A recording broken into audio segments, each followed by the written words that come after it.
Village School District Board of Education meeting on March 20th. Please join me for the Pledge of Allegiance. Pledge allegiance to the flag of the United States of America and to the republic for which it stands, one nation, under God, indivisible, with liberty and justice for all. Take the roll, please. Dr. Corman? Here. Ms. Dean? Here. Mr. Hayes? Here. Mr. Miller? Here. Mr. Chong? Here. Combination.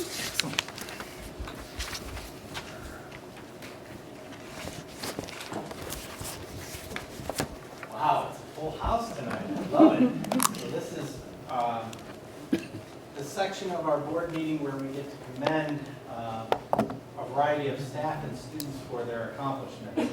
And once again this year, our winter sports teams have represented Granville very well, with several competing at the state level. So we're going to start with our state indoor track meet qualifiers. So Natalie Price defended her championship in the 400 meters and set a new indoor state record.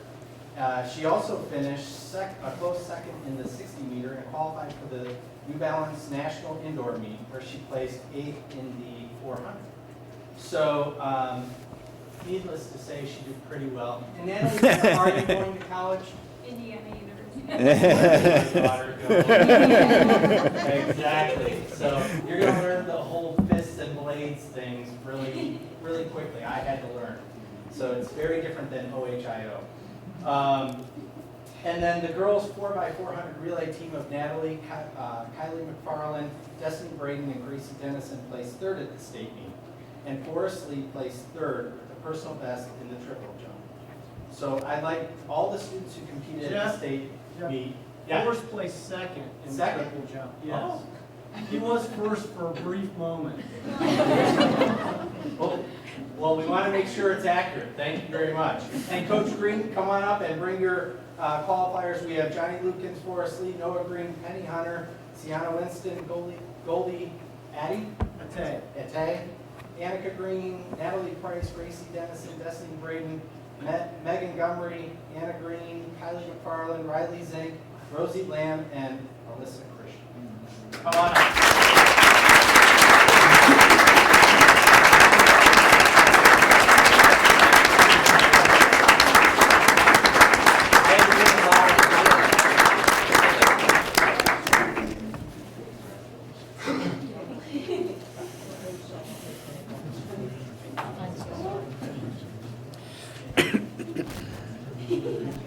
Coach Augusta, I don't see you up here. Come on, Dave. Come on, Dave. Yeah. Come on, Coach.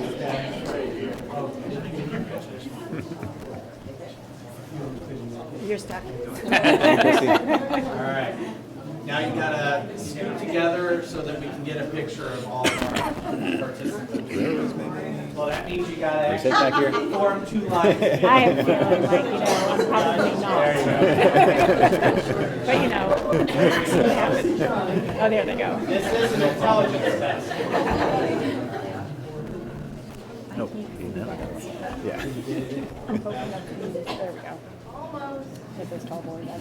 Yeah.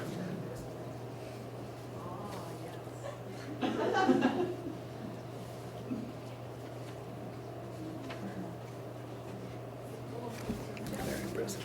Here we go. Shall we see everybody?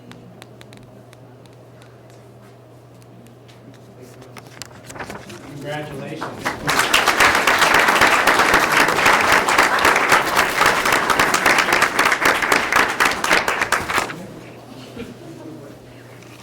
Next, the district had 2 Granville High School students compete at the state swim meet. Both Rowan Moore and Sarah Martin reached the finals and placed 9th, Rowan in the 100-meter breaststrokes and Sarah in the 100 and 200 freestyle. They both also qualified for the National Swim Meet in Orlando that has already occurred, and then Rowan was just telling me that he's heading to Tampa this week. So congratulations to our state level swimmers. Come on up.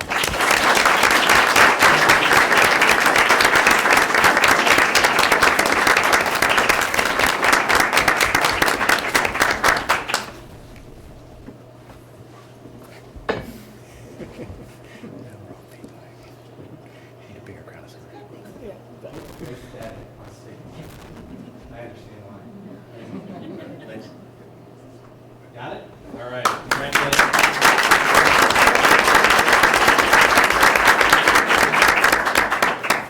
All right, wrestlers, there's going to be a quiz. Okay, so come on up. Also this winter, GHS sent a program record 4 wrestlers to the state tournament. Keegan Van Meter, Matthew Holt, Luke Mendocino, and Alex Eccles. Matthew placed 6th to end his career on a high note.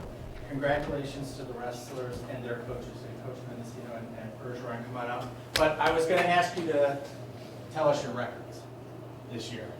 See, I told you there was a quiz.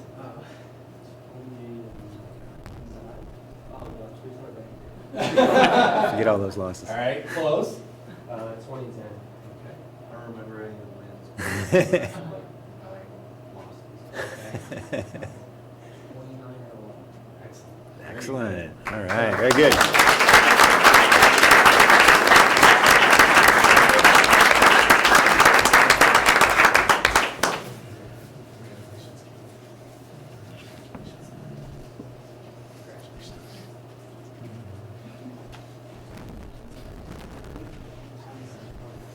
These guys know.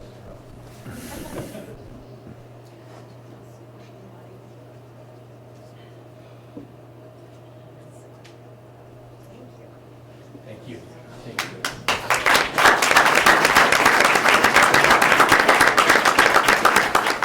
And I say this every single time the wrestlers are here, but my dad was a wrestling coach for 20-some years up in Euclid, Ohio, and that's why I played ice hockey.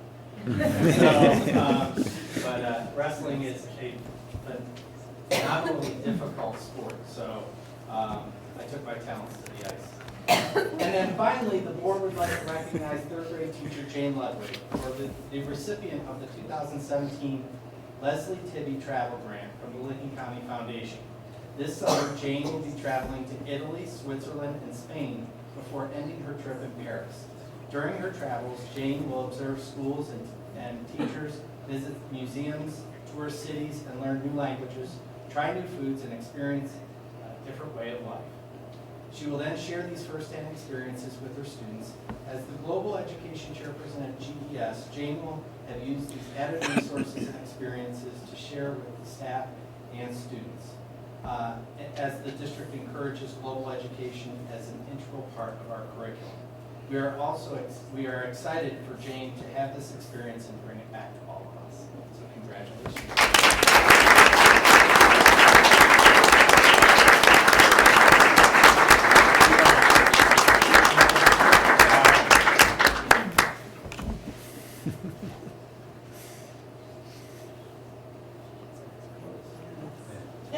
Oh, wait. Excellent. You're welcome.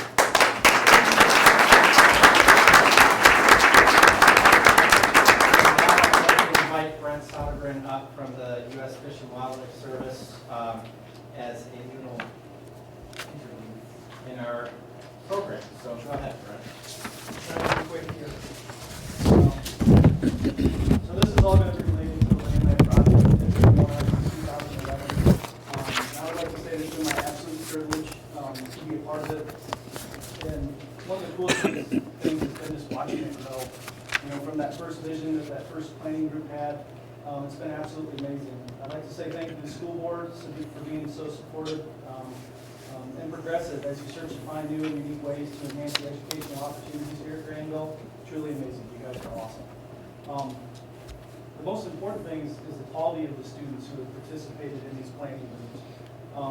The reach phase, so we've had 3 phases now, early mornings, late nights, a group of individuals, especially this group here, 8 individuals that are thinking well beyond their years. It's truly amazing. So with that, thank you to the parents for providing a tremendous foundation to really set them apart from their peers. You guys have really set a foundation to allow them to succeed, to be great. Again, to the school board for allowing opportunities to be great. For Mr. Brown for leading such an amazing district.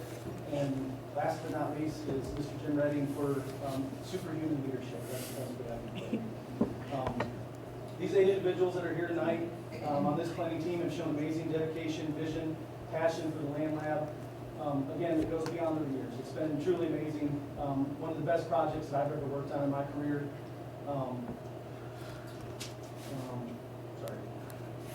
I would love to, in a heartbeat, would hire any of them on a professional level through the U.S. Fish and Wildlife Service.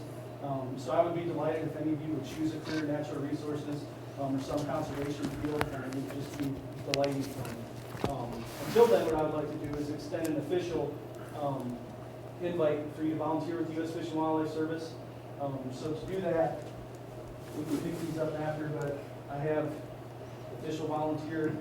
All right. And then also your official U.S. Fish and Wildlife volunteer patch. It's very hard to come by. But it's been absolutely great.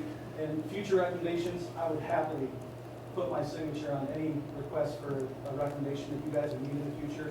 And again, hire you in a heartbeat. But I would also like to provide each of you with a service award from the U.S. Fish and Wildlife Service. I have one of these for each of you. It says, in recognition of your extraordinary service and dedication to the expansion of the Granville School's Lan Lab, thank you for sharing your incredible talents and vision on this tremendous project. Signed by myself, which doesn't mean a lot, Lori Stevenson, the state coordinator, and our regional coordinator, Sergio Filarusi. So Jack Beckerly.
Of your extraordinary dedication and commitment to the Granville Lan Lab and to wildlife and environmental education.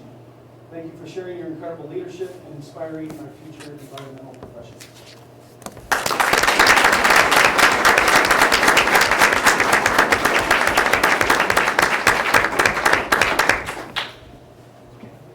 You want to take, Beth, you want to take a photo op of this?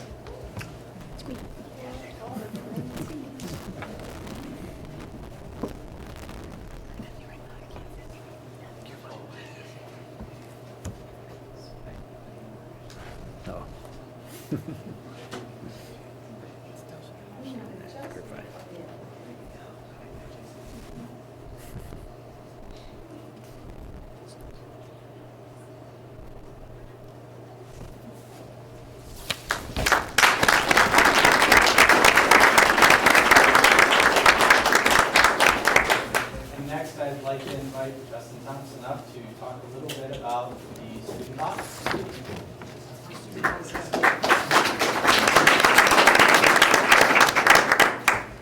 All right, good evening, everyone. I don't have a whole lot to say tonight. I think we have some beer to try. But we have been having air testing at the high school the last few weeks. It's been messing with everybody's schedules, for the freshmen and the sophomores, but I guess it's something that we need to knock out, so it's good that the West Coast. Congratulations, you guys. That's incredible awards, well deserved. That's about all I have, so let's go on with the show. All right.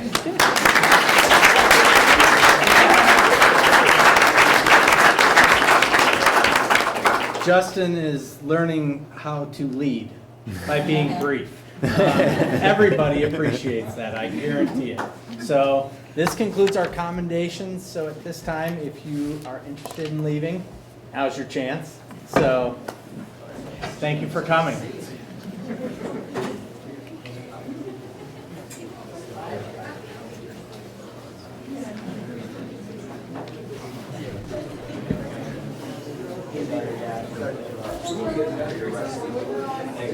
Yeah. How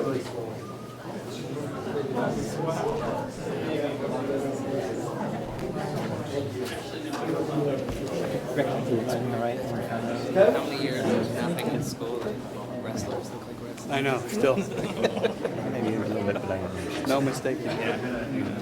Not really. No. Track kids are track kids. All right.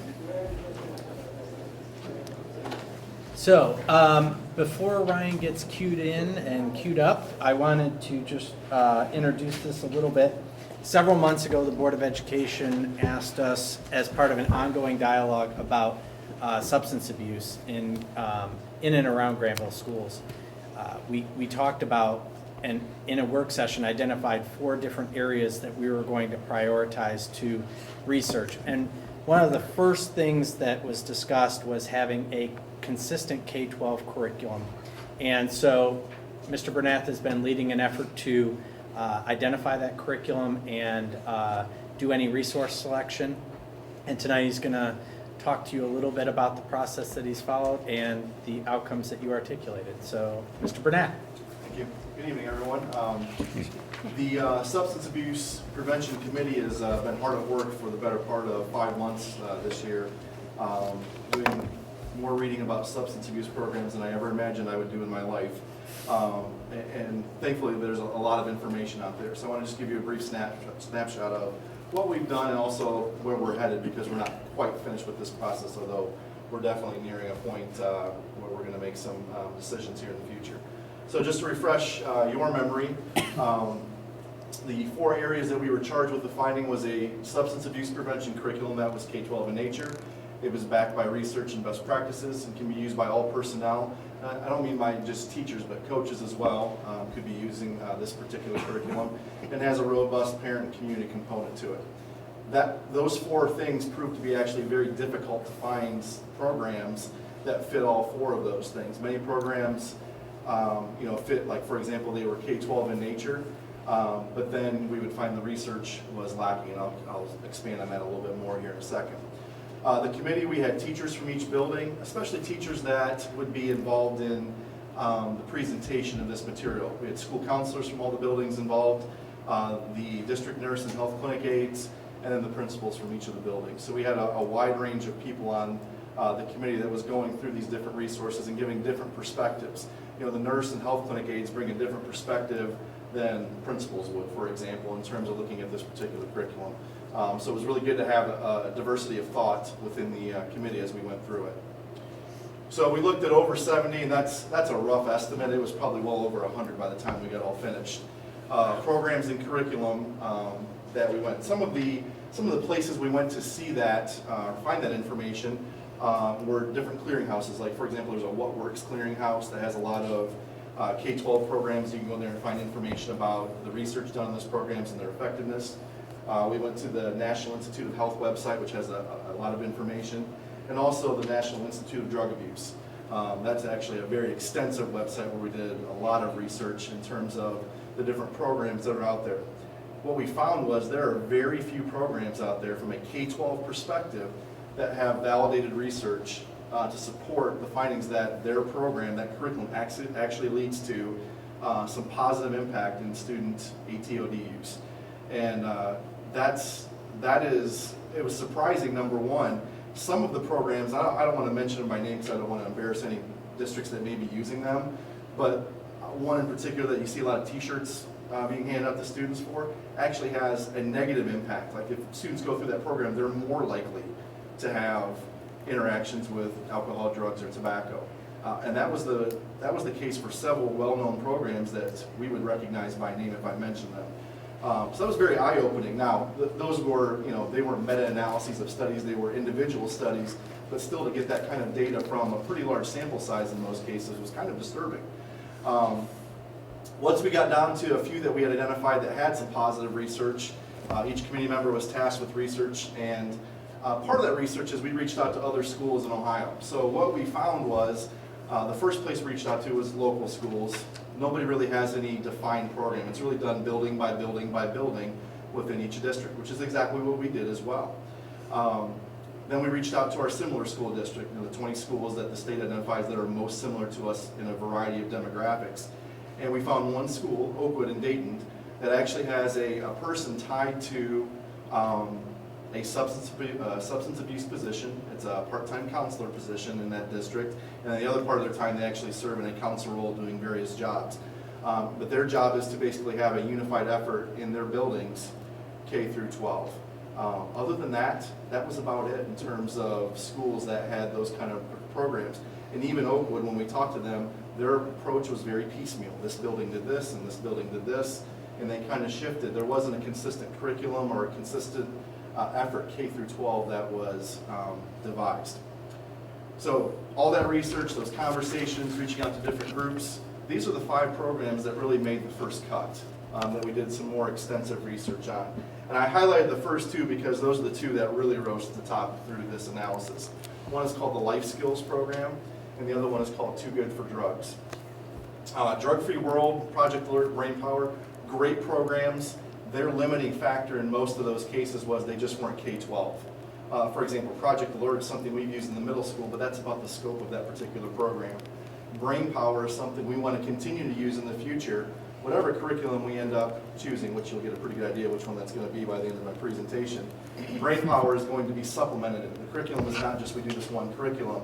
We got some great pieces from those other 3 that we intend to interject into the curriculum for the one that kind of rose to the top. But the first 2 really are the ones that had the most research, a lot of research that supported a very positive effect, and had a lot of other things going for them, which I'll expand on here in just a second. So the first one is Too Good for Drugs. What we really liked about this was it's interactive. The days of just say no just don't work. And we found that out the hard way in education, that when you tell really any human being, don't do this, don't do that, they forget the N''T and do it. And that's one thing that a lot of these other programs, it was don't, but never teaching the students or the subject audience the skills they needed to avoid those situations or get out of those situations. And that's what Too Good for Drugs did. It's a very interactive, it's almost a gamified curriculum, especially as it progresses through. The games are very appropriate for the age level. I don't mean games like, they're playing kickball or anything like that, but they're games to get students to start talking about different issues and going through different situations. There's a lot of role playing with real life situations that some of our students have probably experienced. There's a significant parent-student component with every lesson and every grade level. It's optional, but it's something we can certainly incorporate. And so I took it home and did it with my kids just to see what the reaction was. I had a better conversation about drugs and alcohol and tobacco with my 7th grade son, which we had talked about that before than I've ever had, because the questions guided us to a better conversation between a parent and I've been doing a lot of research on this. I kind of consider, the group considers themselves to be kind of mini experts on this, but it doesn't teach you how to have that conversation always as a parent. So I found that very helpful. It made me ask the right questions and have the right conversations. The positive research was there, and in your packets that I gave you with the copy of the PowerPoint, there's 3 summaries of the elementary, middle, and high school research that they did. They're just summaries. You can go on their website and find more information. And then finally, it has this decision-making model. That's the piece I was alluding to earlier, where it teaches students not just to say no, but the skills, and develops those skills to get out of intense situations that they'll experience as they go through school. So life skills, you'll see that some of the very same components of that. Where we found that to be a little bit weaker was we were worried about the interactivity. It seemed to be a little worksheet heavy. And worksheets just, you guys like doing worksheets? Yeah, I think so. All right, so there's your caucus on that one. The other piece to it is the parent component was really suggested, what they call parent nights. We've tried those here, and they're just not that well received. If we want to have that conversation at home, it needs to be through the student. And this, Too Good for Drugs, I thought had a much better, our opinion was it had a much better model for that. So the one that we're definitely leaning towards is Too Good for Drugs. We're gathering more information. We were able to get 2 samples from that company, so our teachers are looking at those right now. It's produced by the Mendez Foundation, so you can go on YouTube and hear all about the Mendez Foundation and why they were interested in starting this, but it's used in 50 states and a little over 3,000 school districts. Florida is the area where it's used the most because their headquarters is in Tampa, so that just proximity and nothing else. But all 50 states have some schools that have them. They really base their program around this logic model, and I put this next chart in your packet. I'm not going to go through the whole thing, but it describes the theory behind why this works. And the theory is that you develop this social development aspect, this social learning aspect, and then these social and emotional competencies. And by developing all three of those, it's not just I have this skill set to say no, but I also have these other things: goal setting, decision making, media analysis, peer resistance skills. Those go beyond saying no to drugs and alcohol and tobacco. Those are skills that you can use for the rest of your life. And it develops those from a kindergarten age level all the way through a high school age level in very appropriate ways in terms of the way it's delivered in the curriculum. So I will not go through this entire thing, but you have a copy of that in there. So a sample unit design. This is a fifth grade. The fifth grade unit has 10 lessons. They're about 30 to 40 minutes long. And the first 5 of these is that development that I talked about: goal setting, decision making. And there are games and activities tied around each of those topics. The last 5, managing mistakes, peer refusal, and then this effects of alcohol, tobacco, and marijuana use. So it's not just arming the students with the skills to say no, but also what are the impacts of use and how does that affect your body? That's something you need to know as a student. And this would be a place, for example, we would supplement with brain power. They have some great things in brain power. They actually even like better than some of the things in some of these units. And then the Ohio opioid content, which is required. We would have to supplement that because that's not part of this program. That's required by the state. The neat thing is, the one thing that we found was each building was already doing some things like this. There just wasn't a concerted effort K12. So they're not going to have to redo all of their lessons and all their activities, but it's going to provide a definite scaffolding that we did not have before. In GES, this will be taught in all classrooms each year.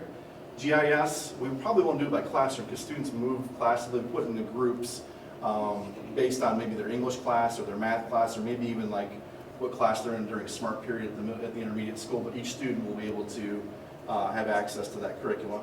At GMS, it will happen during PE classes, and then at GHS, it will happen during health classes, including the summer health class.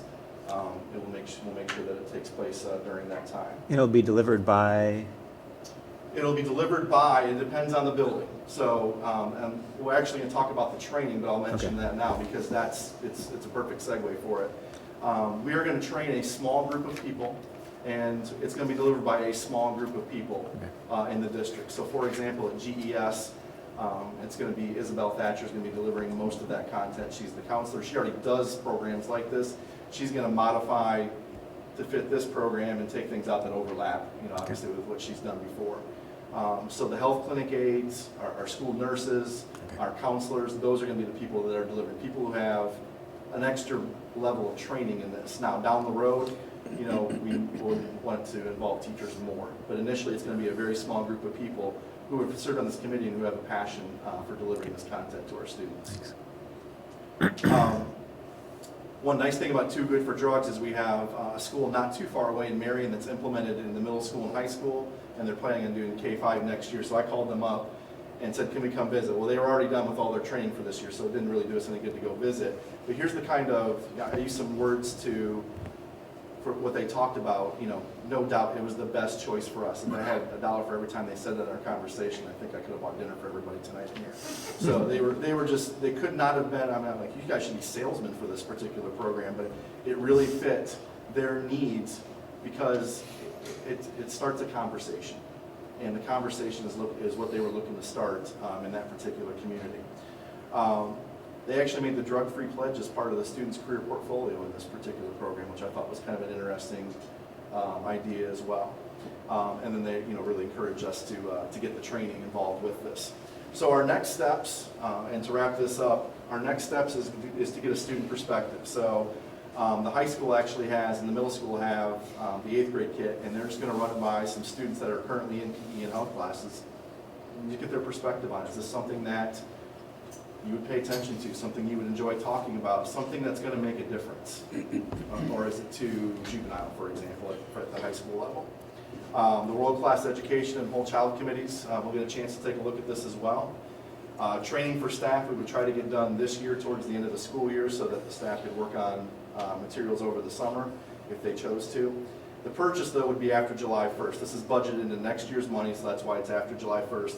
And it's not anywhere near $25,000. And we didn't look at cost until we selected the program. So, which was maybe fortuitous that we picked the program that wasn't terribly, less than $15,000 for a curriculum is very, very cheap. The Mendez Foundation is not in this to make money. They really just want to get the word spread and provide a consistent K-12 program. And then going into the future, once we get that initial staff training, we'll do a train-the-trainer model where we'll train our own teachers more significantly here in the buildings. So that's where we are and where we're headed.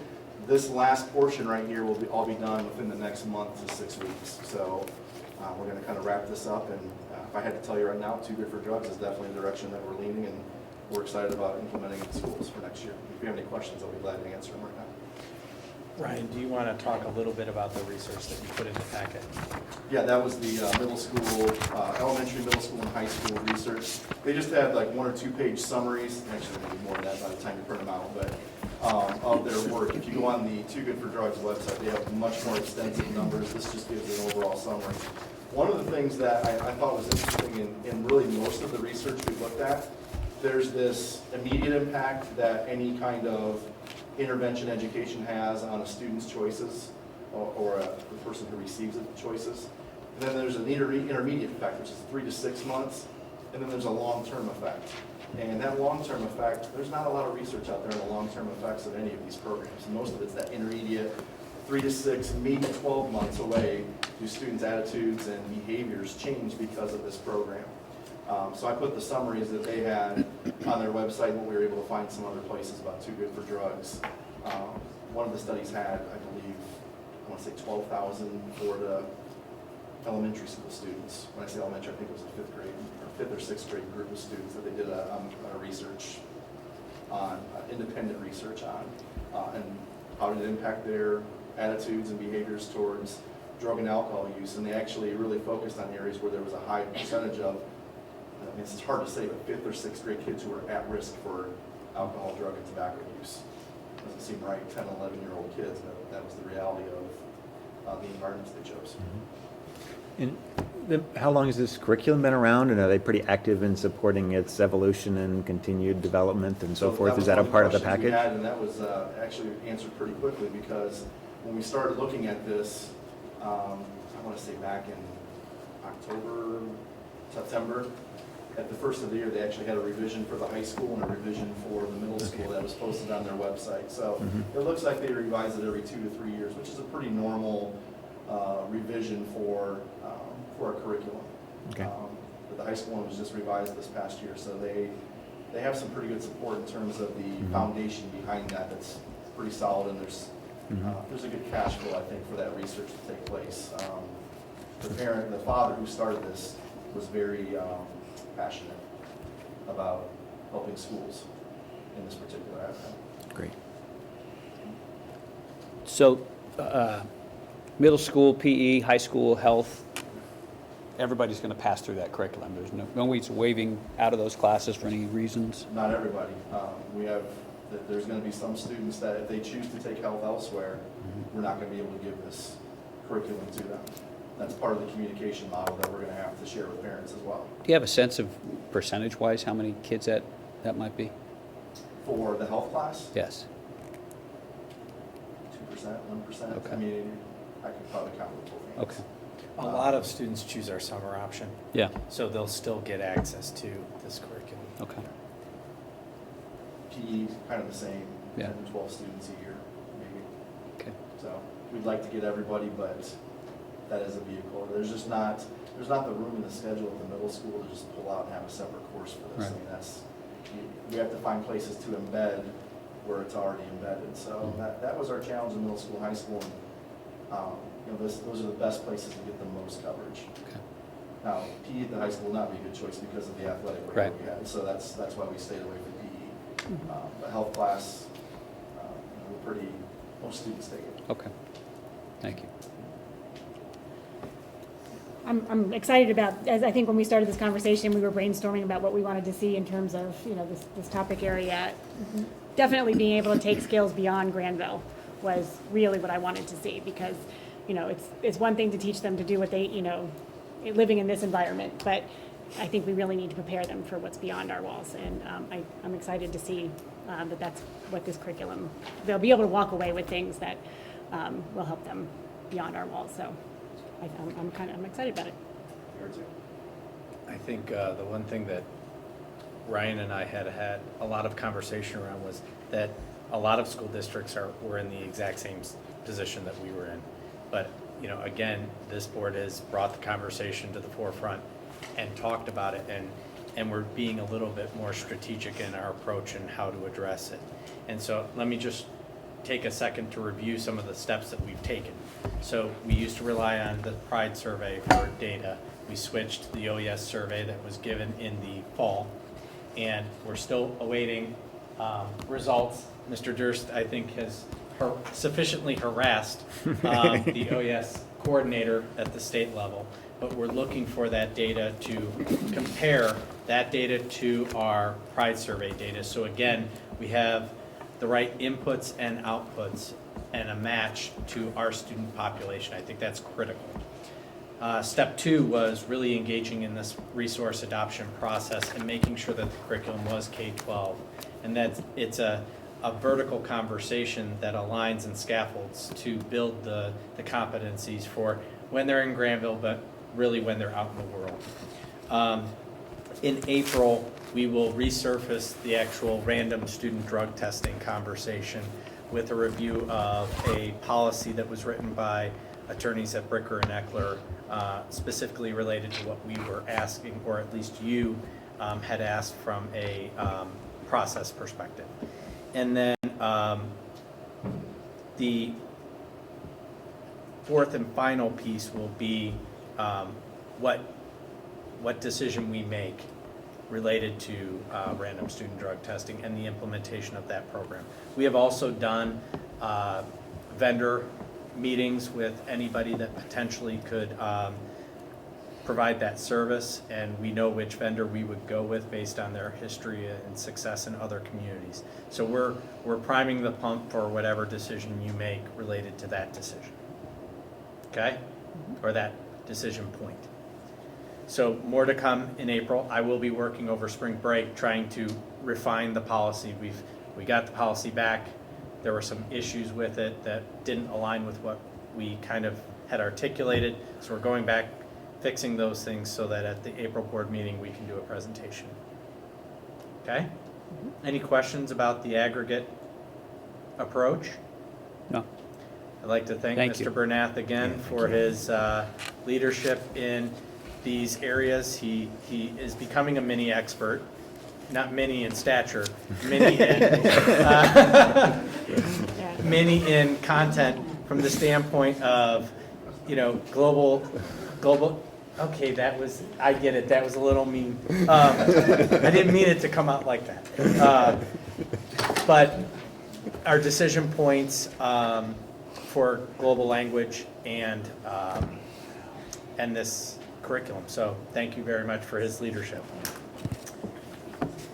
Any final questions on that before we move forward? Okay. Okay, we've reached the point in the meeting where we will entertain public comments. If you'd like to address the board, please come to the podium, state your name and address, and you can speak for up to 3 to 5 minutes. Would anybody like to address the board at this time? Okay. Board reports. Thomas, you have something from the Granville Education Foundation.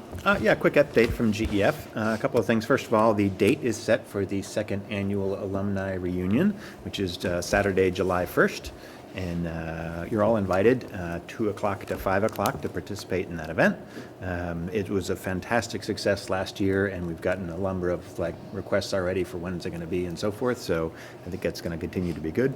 They are charging a $10 cover charge for it this year as a way to start to try and find a way to make connections, but doing that through PayPal and Facebook so they can build the network and find a way just to kind of get the alumni to keep connecting together and find a way that we can keep in touch with them. So that's great news that that's moving forward Is that going to be at the Robbins? at the Robbins Hunter Museum. Yes. Yep, Okay. as last year. Yep, great. They're also kind of been working so much on public relations and development with things like this alumni event and more and so forth. They've decided to kind of create a separate committee to kind of split those up. They had public relations, which is kind of a marketing focus, and development, which is a fundraising focus, kind of mixed together. And I think to get some more attention to both of those kind of important components, they've decided to split those up. And they're still looking for which ones of the trustees are interested in serving those different roles. But I've been really pleased that they've done a great job at, really trying to look sort of quantitatively and analytically at their donor base to try and figure out, how to reach out better and how to connect with, to some extent, a broader group of people through things like alumni and the broader community, but also in more depth with people that can help out further. So I think this is an interesting strategy they're going forth with, and I thought I'd just bring it and mention it to you. So great stuff continues to happen, as well as with grants, which there's a round of right now. So there's more good updates to come. Great, thank you. Yeah. Action agenda? Action agenda. Item 9.01 is the ELL manual. Motion to approve? So moved. Second. Thank you. Okay, just a brief update on that. So the last time you saw this manual was probably 2 years ago. Since then, the state has changed its assessment. It used to be OTELA, now it's OELPA.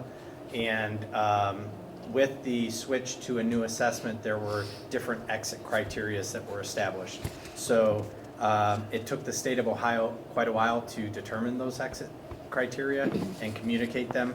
So this manual, once you approve it, is actually in place for the remainder of this year and moving forward into next year. All the other changes are more tweaks to language, but nothing material. Any questions? No. Take the roll, please. Mr. Janice? Aye. Mr. Miller? Aye. Mr. Khan? Aye. Ms. Deeds? Aye. Dr. Corman? Aye. Thank you. 9.02 is the Licking County ESC contracts for next school year. Yes, we're starting to think and plan for next year. These are our preschool funding flow agreements and preschool contracts and other special education related contracts that we have with the Licking County ESC. Motion to approve? So moved. Second. Thank you. Any comments about any changes in the agreements that noteworthy? No, the process for these agreements, we approved the contract and then we have 2 true-up meetings based on last year's utilization. So funding really ebbs and flows through these contracts based on the students that enter and exit programs. Mostly flows. Yeah, mostly flows to them, Right. not back to us. Okay. Any other questions? No. Take the roll, please. Mr. Janice? Aye. Mr. Khan? Aye. Ms. Deeds? Mr. Miller? Aye. Dr. Corman? Aye. Okay, next item is 9.03, Dennison Letter of Agreement. Thank you. You have a second? Second. Thank you. Okay, so what we're proposing and this agreement allows is there is a wooded area that is adjacent to the high school property that Dennison owns. And Mr. Van Ness and our cross-country coaches talked, and they talked about putting a path through that wooded area so that the students could run on property, so that they wouldn't be always running out in other areas of the community. And obviously, Mr. Van Ness has all of the equipment to create the pathway, and he's volunteered and donated his services to that. So this agreement really allows us to, one, create the paths, but then once our students are utilizing those paths, it to the extent legally possible, it indemnifies and holds Dennison free of liability for our students using that area. Great. Any questions? Dennison's such a great neighbor. It's really fantastic that we can have collaboration like this, so thanks to them. Is the intention that we'll be able to hold meets there too, or just practice? It probably will just be practice. Okay. Be nice someday, though. Yeah, someday it would be great. Someday it would. Okay, take the roll, please. Ms. Deeds? Aye. Mr. Janice? Aye. Mr. Miller? Aye. Mr. Khan? Aye. Dr. Cornman. Aye. 9.04, the Lan Lab Proposal. Second. Thank you. So you probably don't know anything about this item, so let's start from the beginning. Just kidding. I think Yep. we're clear.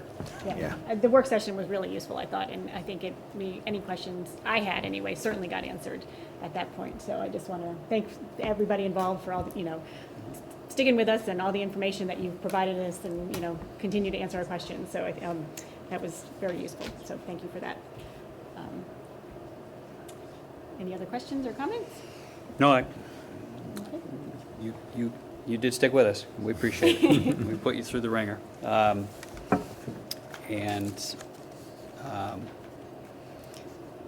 you answered the questions. And I think, what we said to you initially was,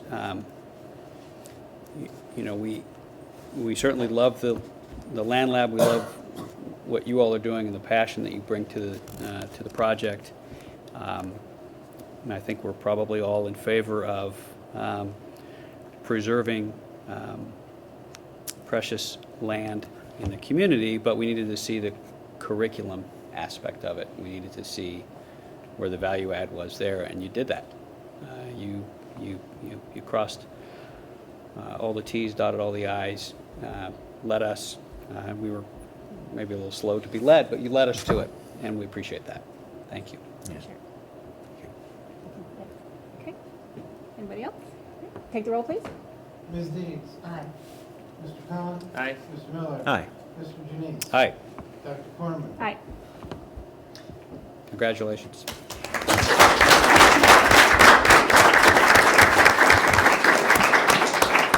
That's called a 5-0 vote, a slam dunk in my world.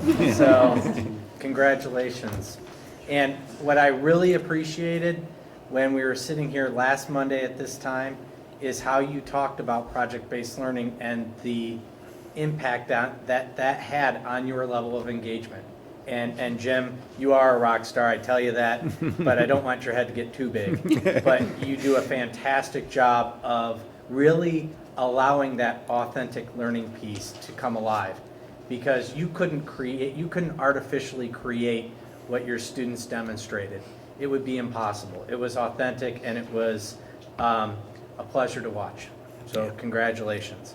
Thanks, Brent, also for all you did and for the patience you showed, the creativity.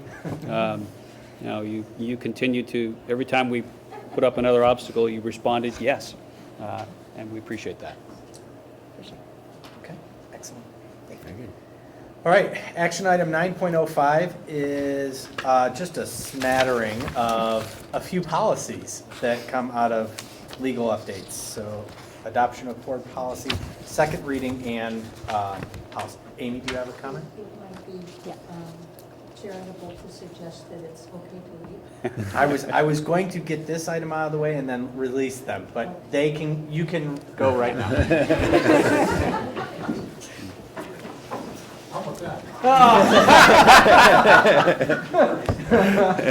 Well played.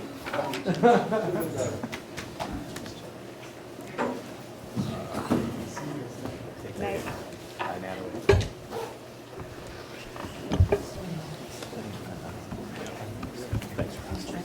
Looking forward to continue to working with you. Thanks so much, Brent. Thanks, Jim. Yep. Do we need to sign those agreements like tomorrow and get them out? I'll send you another packet. Excellent. Thank you. Good night. All right. Really, nobody's interested in board policy? Yes. I just didn't think they could sit. No, I know. No, I get it. they've done their due. They wanted to go out paid and their due. celebrate in the Yeah. hallway. They wanted their T-shirts and patches, I think. So. I don't think we got a motion in a second. So, Oh, motion to approve board of policy So moved. adoption. Second. Thank you. okay.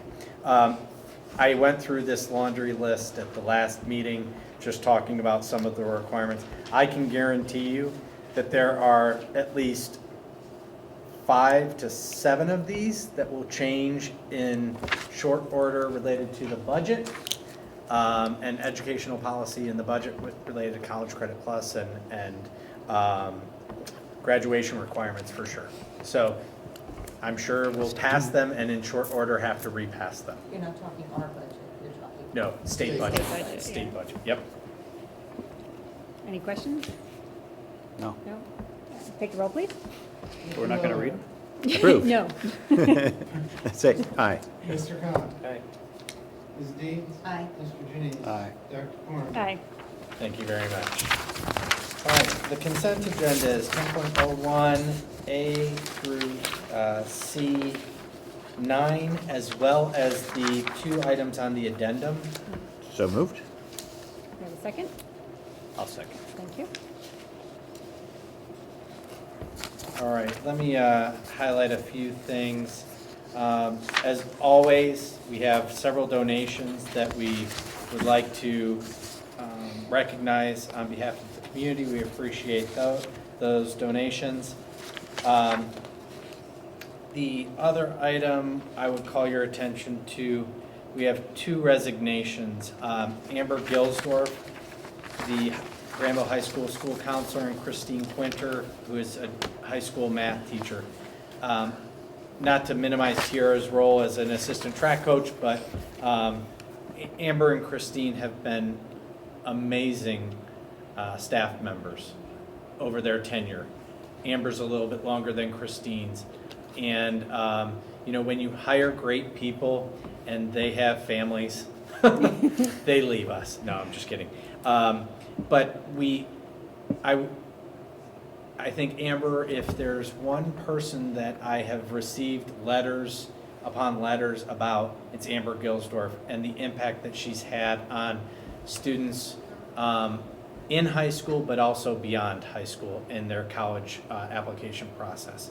So fantastic. And Christine Quinter, I've been in her math class on multiple occasions. She does a fantastic job, and we wish both of them the best of luck as they move on from their time in Granville. But, you know, Amber does live in town, so we will be seeing her. And then the other person that I'd like to recognize is Cheryl Walker, who is the intervention specialist at Granville Intermediate School. Cheryl has been in Granville for a long time, and she is retiring. So obviously we recognize our retirees at the end of the year celebration, but with regret, I offer those resignations and retirements. I wish we could refuse them. Yes, Yeah, exactly. I said that several times. Yeah. Alas. Yeah. Any questions about the consent agenda? No. No? Take the roll, please. Mr. Miller. Aye. Mr. Janine. Aye. Ms. Deeds. Aye. Mr. Khan. Aye. Dr. Corman. Aye. That takes us to our financial section. First is the adoption of the February financial report. So moved. Second. Amy.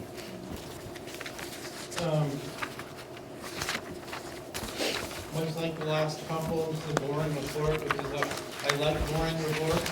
Boring is good. Boring is good. That means not much is happening that we have any concerns about. February was acting as a normal month. We're in the middle of our property tax revenues, getting in the settlement. We should get our settlement probably either this week or early next week. So we'll have a good idea of where the property taxes for the first half of this year ended up. Not that I'm expecting anything out of the ordinary with the payments. Spending looks a little high compared to last year, but a lot of that is our six of the report. Year-over-year change in spending is over 8%, but 3% of that 8% is in the 2 transfers that we have done to pay for one-time capital projects. The we've moved the $400,000 that we were approved last month to implement one-to-one for next year. And then earlier in the year, we moved $76,000 to deal with the infrastructure around the tennis courts, and we had to get all the water out from underneath the tennis courts. Those 2 items are artificially inflating our overall spending in total. If you look at the other line items, the only other one that's, again, is still running high as it has been all year is the purchase services. And that is, again, primarily in this, for services for students that have become necessary as we've gone through the year. Nothing else is really out of line. Overall, both our revenues and our expenditures are running just a hair over estimates for the year. Cash balances still look good through the end of next fiscal year. Right now, we have $12.2 million of cash in the bank. We will max out on that in March as we get our final property tax settlements, and then that will begin declining again as we spend down the money from this property tax.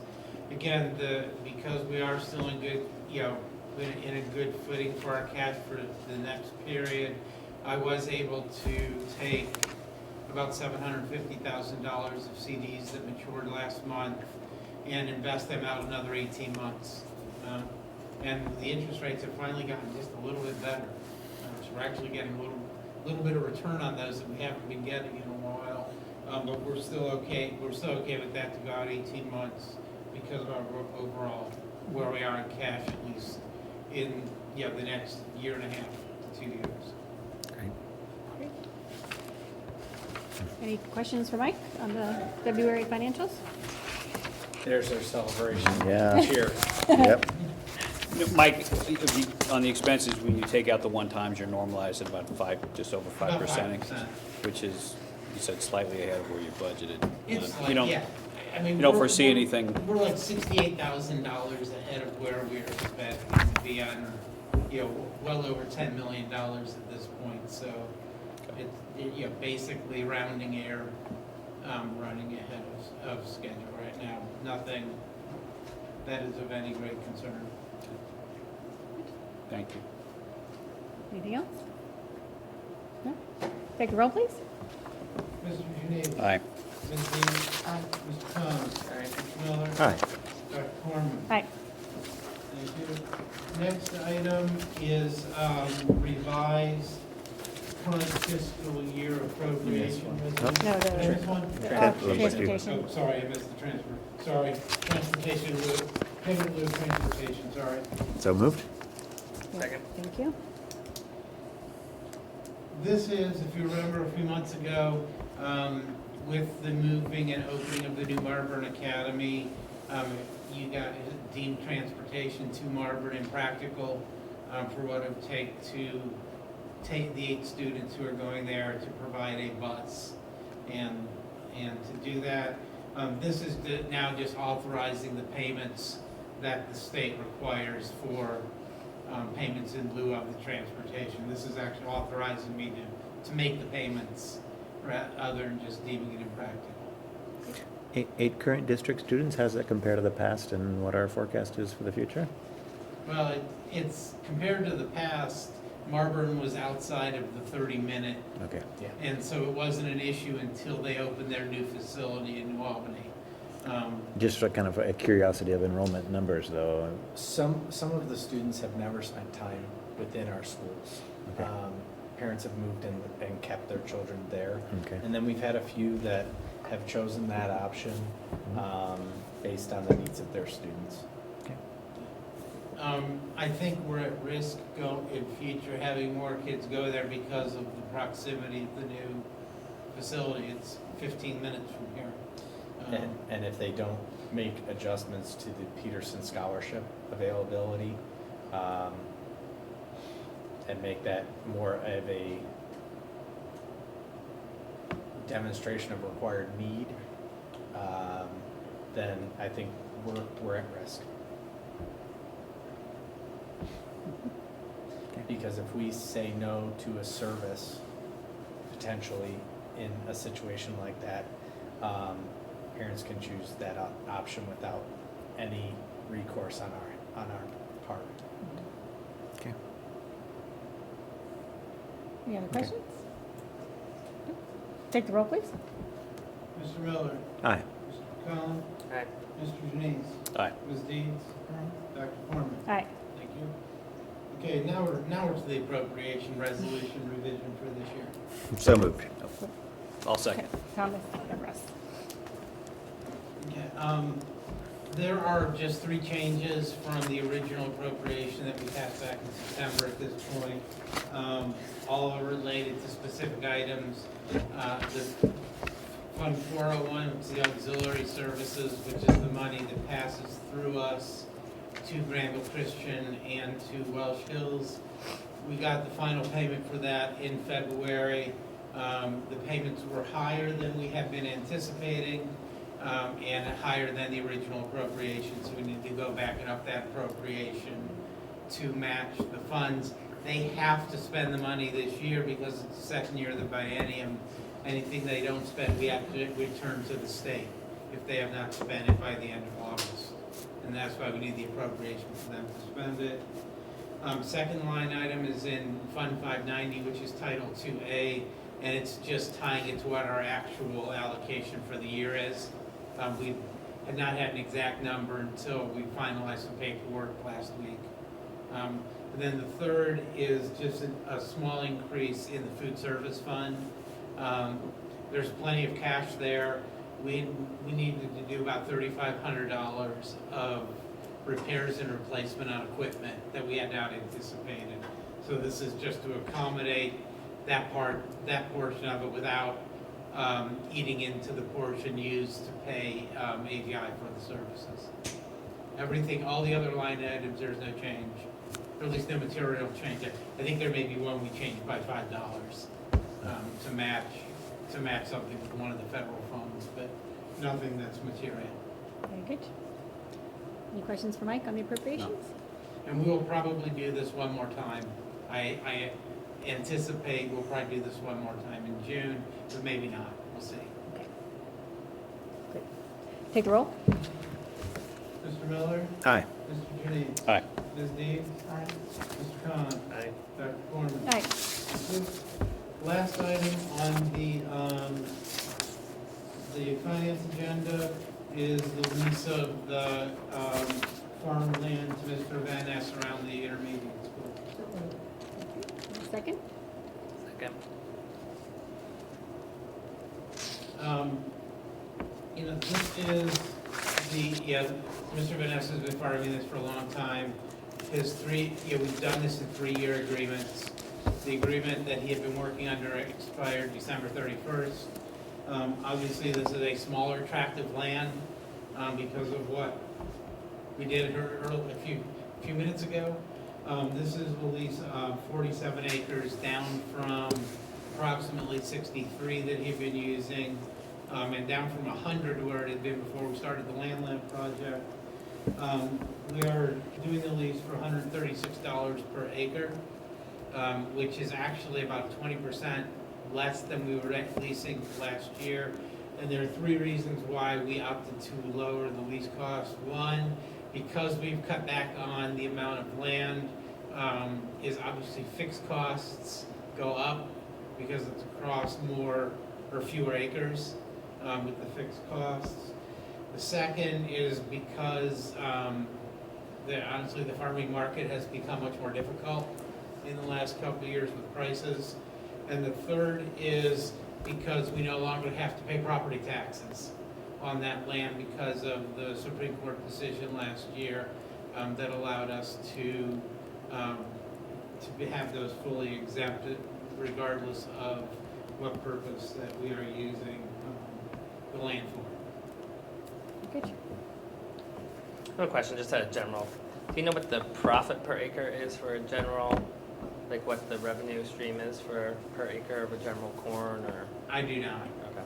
Depends a lot on the year, probably, right? Depends a lot on the year. Some years are better than Yeah, others. Right, I didn't know if there's an Yeah, I know average. corn prices have come down substantially over the last 2 or 3 years. And he rotates the crops between soy and corn. Any other questions? All right, take the roll, please. Ms. Deeds? Aye. Mr. Khan? Aye. Mr. Miller? Aye. Mr. Janice? Aye. Dr. Corman? Aye. I'd like to entertain a motion to move into executive session to review negotiations or bargaining sessions with public employees concerning their compensation or other terms and conditions of their employment. Thank you. Have a second? Second? Thank you. Ms. Dean? Oh, sorry, take a roll. Mr. Miller? Aye. Mr. Hughes? Ms. Khan? Dr. Corman? Aye. And there will be no action after the executive session.